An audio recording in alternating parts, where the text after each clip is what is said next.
आप देख रहे हैं दैनिक इंडिया टीवी न्यूज़, खबर सच्चाई की। देख रहे हैं आप, आज हमारे क्षेत्र से एक पीड़ित महिला आई है। हस्तिनापुर थाना लगता है, तहसील मवाना बिलोक दोराला लगता है यहाँ पे। अच्छा, आपकी समस्या क्या है? मेरी समस्या है कि मुझे इंसाफ चाहिए जी। किससे? सरकार से। जी, क्या समस्या है आपकी, ये बताइए। मेरी समस्या ये है कि मेरे साथ ही वही बलात्कार का वो हुआ था, मुझे तो पागल घोषित कर दिया था इन्होंने। नहीं, आपकी कहाँ के रहने वाले हो और आपकी शादी कहाँ पे हुई थी? मैं पोहली गांव की रहने वाली हूँ। मेरी शादी कुंडा में हुई थी। हस्तिनापुर कुंडा में। जी। आपके ससुर का क्या नाम है? रामफल। सास का? शकुंतला। और आपका जो हस्बैंड थे वो 2016 में गुजर गए थे? जी। उसके बाद आप यहाँ से चले गए? उसके बाद नहीं गई, मैं गई सन 2021 में। इन्होंने मेरे साथ ज़्यादा अति कर दी। मेरे बालक भी मुझसे नहीं बोलन दे में थे। नु तेरी माँ ऐसी वो है गंदी है, नो क्यों कर वे रहे थे उलझा। मेरे घर वालों को भी मेरे को यही गुमराह कर रखा था। नु धंधा कर रही, करेक्टर लैक्स है, यो है वो है।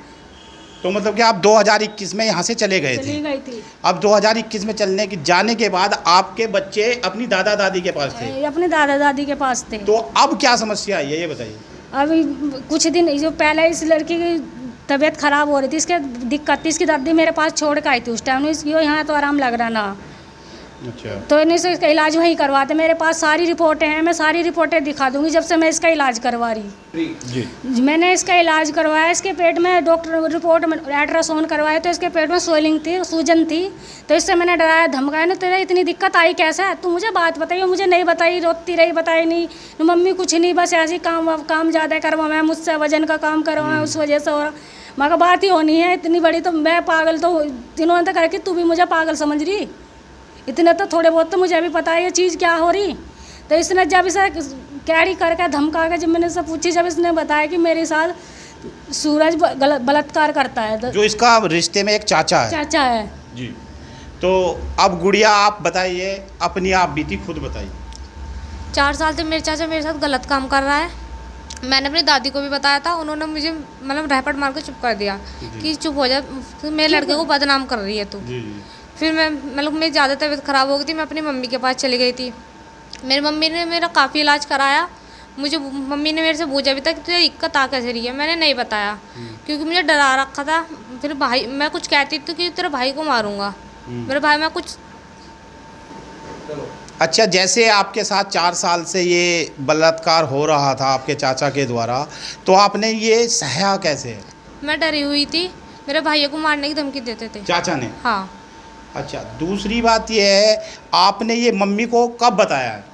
मैंने ज़्यादा समय नहीं, अभी बताया था 5 महीने हो गए। अच्छा, उसके बाद मम्मी ने आपका इलाज कराया? इससे पहले से इलाज करा रही है मम्मी मेरा। अच्छा, मुझे भी 1.5-2 साल हो गए इलाज करते।